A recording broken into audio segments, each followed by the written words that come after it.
All right, so buckle up, because today we're going deep, deep into the science of luck. Can you really make your own luck? Is it just like random chance? Or, is there something more to it? What's really interesting is that for centuries, luck was often seen through almost like a mystical lens, almost spiritual. But in recent decades, psychologists and researchers have really started to study luck in a much more systematic way. And what they found is some pretty interesting stuff, some pretty compelling insights into how we might actually be able to influence our fortune. Yeah, so to kick things off, I actually found this anecdote from Richard Wiseman's book, The Luck Factor.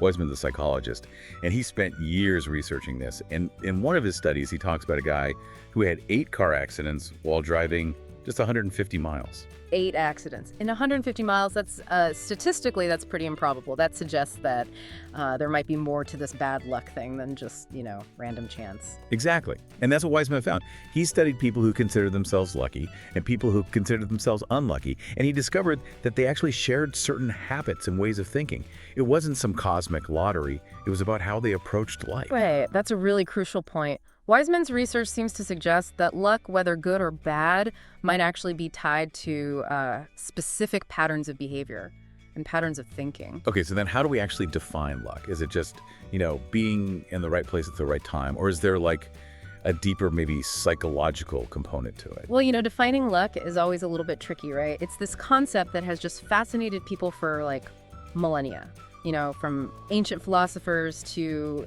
modern day psychologists. And historically, the idea of luck has been kind of intertwined with ideas of fate and destiny, even divine intervention. So it's been seen as something that's outside of our control, almost like a supernatural force, almost. Exactly. But Wiseman's work and some other researchers in the field, they suggest that we might actually have more agency than we think. He proposes that luck is less about random chance and more about how we create and respond to opportunities. Okay, so less about winning the lottery and more about setting ourselves up for success, maybe. Precisely. And Wiseman actually identified 4 key principles that he believes contribute to creating good luck. And that first one is creating and noticing chance opportunities. Okay, so lucky people are just better at spotting those lucky breaks. Not just spotting them, but creating them. Wiseman found that lucky people tend to be more extroverted. They engage in more conversations, they try new things, and they're more open to different experiences. So by casting a wider net, they're increasing their chance of encountering those opportunities. Exactly. They create this kind of fertile ground for serendipity. It's not that more lucky things necessarily happen to them objectively.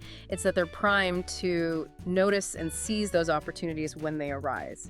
That makes sense. It's like they're increasing their surface area for luck to land on. Yeah, that's a great analogy. Now, the second principle that Wiseman identifies is making lucky decisions. And you might think, well, how can you make a lucky decision? But what his research found is that these lucky people, they tend to be more in tune with their intuition. So it's about trusting your gut feeling. Yes, but there's a little bit of a nuance to it. It's not just about blindly following every whim, right? Lucky people seem to have really honed their intuition through experience and self-awareness. So it's less about impulsive choices. Yeah. And more about developing a refined sense of what feels right. Exactly. They've learned to distinguish between fleeting desires and that kind of deeper, more informed inner voice. Oh man, this is making me rethink all those times I ignored my gut feeling. Maybe there's something to this. Okay, so what's the third principle? Well, the third principle is fascinating. It's about self-fulfilling prophecies. Wiseman found that lucky people, they often expect good things to happen.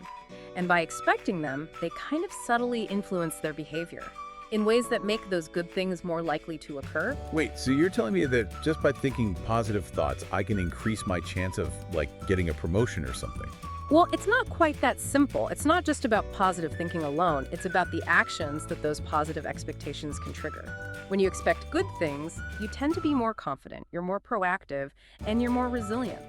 This can actually lead to this self-perpetuating cycle, where those positive expectations shape your behavior, which in turn can create more positive outcomes, which then reinforce those initial expectations. So it's not magic. It's about how our mindset can influence our actions and therefore our outcomes. Precisely. It's about creating a positive feedback loop. Okay, I'm starting to see how all these seemingly intangible things can actually have a concrete impact. So what's the final principle of luck, according to Wiseman? The fourth principle is all about resilience. Wiseman found that even when things go wrong, the lucky people, they tend to bounce back very quickly. They reframe setbacks as temporary, and they look for the silver lining. This ability to adapt and learn from challenges is absolutely crucial for turning bad luck into good luck. So they don't let those setbacks define them. They find a way to turn lemons into lemonade. Exactly. They don't dwell on the negative. They use it as fuel to learn and grow. And this resilience, this ability to adapt and find opportunity even in difficult times, that's a key part of what contributes to their overall luck. That's really interesting. It makes you think about how much control we actually have over our own destiny. But that's something we can maybe dive into a little bit more next time when we explore the work of Dr. Christian Busch and his concept of the serendipity mindset. Yeah, I think that'll be a fascinating conversation. I'm looking forward to it. Me too. All right, well, that's all the time we have for today, but make sure to join us next time as we continue our deep dive into the science of luck and explore how we can all cultivate a little bit more serendipity in our lives. Until then, stay curious, stay open, and stay lucky. Welcome back to our deep dive into the science of luck. Last time we were talking about those 4 fascinating principles from Richard Wiseman's research. And now I think it would be really cool to shift gears a little bit and explore the work of Dr. Christian Busch, who, literally wrote the book on the serendipity mindset. Oh, I love that title.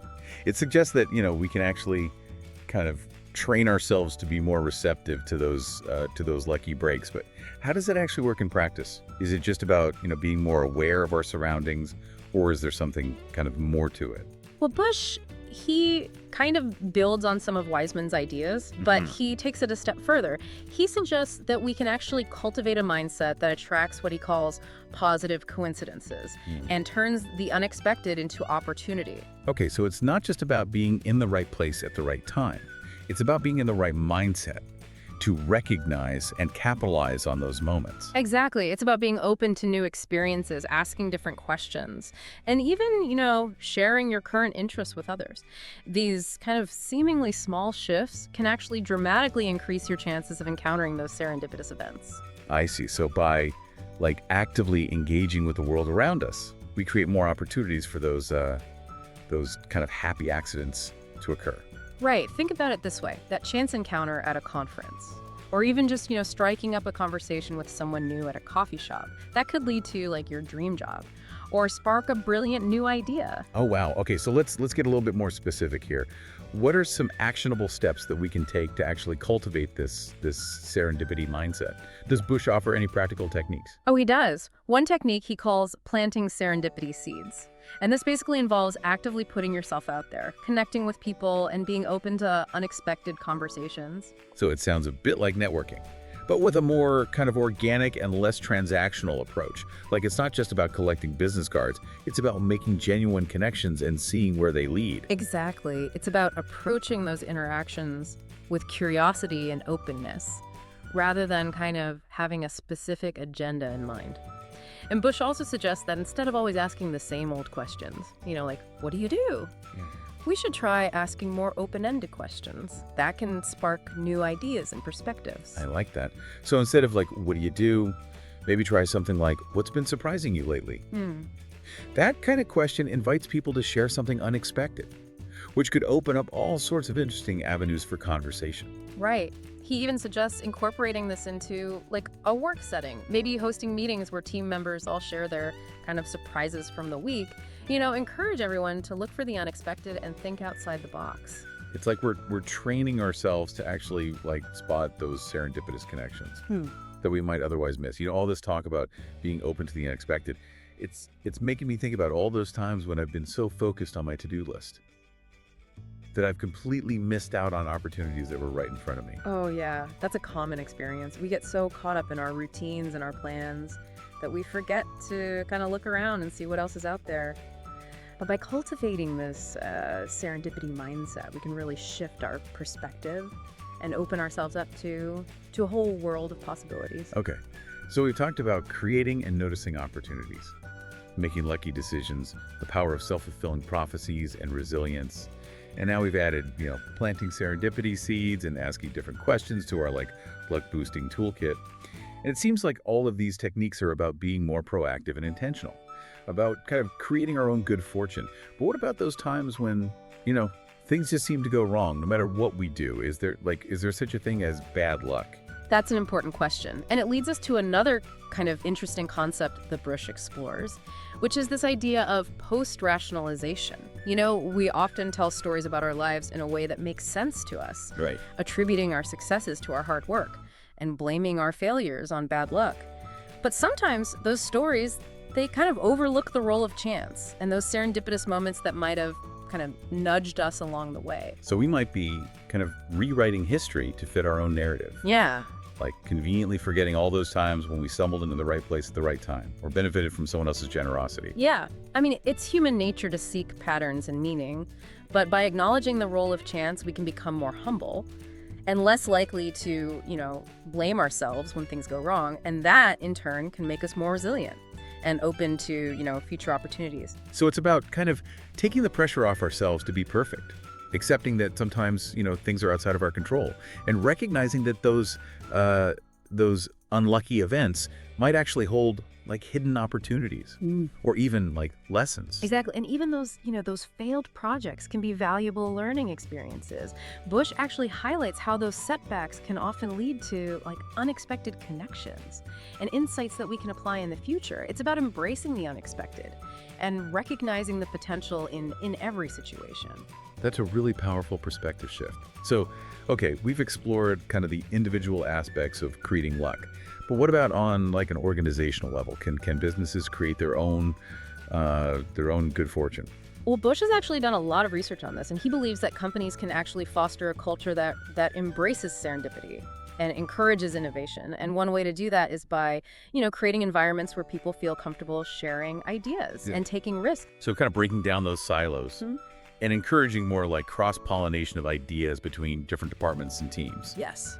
Imagine a workplace where, people are encouraged to share those surprises from the week, or where, failed projects are seen as valuable learning experiences rather than kind of sources of blame.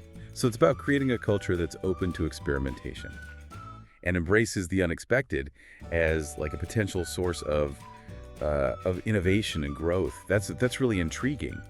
But how do you actually like implement that kind of culture shift? Well, Bush really emphasizes the role of leadership in promoting that serendipity mindset. Instead of pretending to have all the answers, leaders can actually be open about what they don't know and encourage their teams to explore those unconventional solutions. So it's about leading with curiosity and humility, fostering a culture of learning and exploration, and creating space for those unexpected aha moments to occur. Precisely. Bush even suggests that companies could incorporate serendipity into their formal processes, maybe by creating a serendipity budget that allows employees to pursue those unexpected opportunities, or by hosting surprise and delight events that foster connections and spark new ideas. Wow, I love those ideas. Yeah. It's a much more proactive and empowering approach than just kind of hoping for the best. So it seems like whether we're talking about individuals or organizations, the key to creating more luck is to be more intentional, more open, more curious, and more resilient in the face of the unexpected. You've captured it perfectly. We can't control everything that happens to us, but by cultivating these habits and mindsets, we can certainly kind of tilt the odds in our favor and create a life that's richer in opportunities and positive outcomes. Welcome back to the final part of our deep dive into this whole science of luck thing. So far, we've been talking about all the psychological principles, from Richard Wiseman's 4 key principles to Christian Bush's concept of the serendipity mindset. Now I think it would be interesting to kind of bring it all together and see how these ideas actually play out in the real world. Yeah, absolutely. We've talked about the theory, and now let's look at the application. Because, ultimately, the real power of understanding this whole luck thing is in how we can actually apply it in our lives. Totally. And I'm especially curious about how these principles can be applied in different areas like careers, relationships, even creativity. So let's start with the world of work. Can you really luck your way into a dream job? Well, while you can't just, wish for a dream job to just fall into your lap, there are definitely ways to increase your chances of, finding and landing that perfect role. And the principles we've been talking about can play a big role. Okay, so how does this actually work in practice? Can you give us some real world examples? Sure. Let's consider the story of Airbnb. The founders, Brian Chesky and Joe Gebbia, they were facing a pretty common challenge. They were struggling to pay rent in San Francisco, but instead of just, kind of giving up, they got creative. They had this idea to rent out air mattresses on their living room floor during a design conference. Not a conventional solution, but it was a solution. Right, so they took a problem and they turned it into an opportunity. But wasn't it just like a stroke of luck that people actually booked those air mattresses? Well, there was definitely an element of chance involved, but it wasn't just blind luck. They were open to this novel idea. They took action, and they created the conditions for that lucky break. Right. By putting themselves out there. And that initial success, just 3 bookings, it was like that serendipitous seed that eventually grew into, a multi-billion-dollar company. That's incredible. It shows that sometimes the most innovative solutions come from like the most unexpected places. But what about those people who, aren't aspiring entrepreneurs? Can the science of luck help them kind of navigate more traditional career paths? Of course. One key strategy is to be more intentional about networking. And I don't mean just, collecting business cards at industry events. It's about building genuine relationships with people who share your interests and your values. So it's about quality over quantity when it comes to networking. Exactly. It's about nurturing those connections and being open to the possibilities that might emerge from them. And remember Bush's advice about planting serendipity seeds. Reach out to people you admire, even if you don't know them personally. Share your work. Ask for advice. And be open to learning from their experiences. So it's about shifting the focus from like job hunting to relationship building. And who knows, that conversation you strike up with someone at a conference could lead to your dream job down the line. Right. But what if you're already in a job that's, not quite right? Can the science of luck help you find more fulfillment in your current role? That's a good question. Because, not everyone can just, switch careers on a whim. Of course. Bush actually suggests looking for what he calls serendipity triggers within your current role. And these are those moments of, surprise or unexpected insight that kind of spark your curiosity and make you think differently. So it's about being more kind of observant and engaged in our daily work, rather than just, going through the motions. Exactly. Maybe you stumble upon a new project that really excites you, or you discover a hidden talent that you didn't even know you had. These serendipity triggers can lead to new paths within your current organization, or even inspire you to, take your career in a completely new direction. It's a reminder that even seemingly mundane tasks can hold like hidden opportunities for growth and discovery. Okay, so we've talked about luck in the workplace, but what about in our personal lives? Can we luck our way into like a loving relationship? Well, love is, of course, a very complex thing, and there's no, magic formula for finding the perfect partner, but the principles of luck can certainly play a role in increasing your chances of meeting someone special. Okay, I'm intrigued. How so? It starts with, you guessed it, being open to new experiences. Step outside your comfort zone.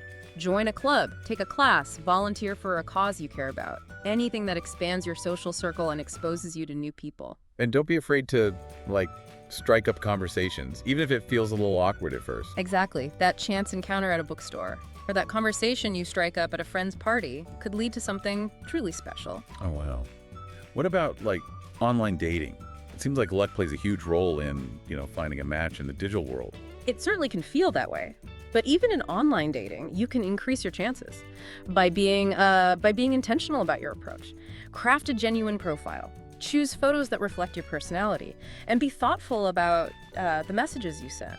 So it's about being authentic and letting your true self shine through, even in the online world. Absolutely. And remember, it's a numbers game. The more people you connect with, the higher your chances of finding someone compatible.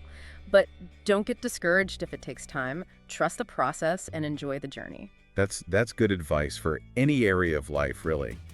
But what about those who are, already in a relationship? Can the science of luck help them kind of keep the spark alive? It can. One key is to cultivate a sense of playfulness and adventure. Just like in those, early days of dating, it's important to keep things fresh and exciting. Plan surprise date nights, try new activities together, and don't be afraid to, be silly and have fun. So it's about being intentional about creating those moments of connection and shared joy. Exactly. And remember to appreciate the little things. A thoughtful gesture, a heartfelt compliment, or even just, expressing your gratitude for your partner. All those things can go a long way in strengthening your bond.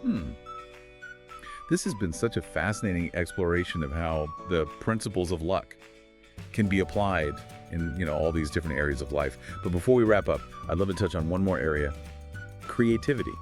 Can you really luck your way into a brilliant idea? Well, while those aha moments of inspiration might seem like, random strokes of luck, creativity is often the result of, hard work and dedication Yeah. and a willingness to experiment. But the principles of luck can definitely play a role in fostering a more creative mindset. Okay, I'm all ears. How so? One key is to create the conditions for serendipity. Expose yourself to a wide range of experiences, ideas, and perspectives. Read books outside your usual genres, attend workshops in different fields, travel to new places, engage in conversations with people from diverse backgrounds. So it's about feeding our minds with like a rich and varied diet of stimuli. Exactly. By expanding your horizons and stepping outside your comfort zone, you create more opportunities for those unexpected connections and insights to occur. Think about, like, the inventor of Velcro. He got the idea from those pesky burrs that stuck to his dog's fur during a walk in the woods. Oh, that's a great example. Yeah. It shows that inspiration can come from the most unexpected sources. But it also highlights the importance of being observant and curious. He saw potential in something that most people would have just dismissed as a nuisance. Exactly. And that's really the essence of the serendipity mindset, seeing opportunity where others just see obstacles. This has been such an insightful conversation. I feel like I have like a whole new toolkit for creating more luck in my own life.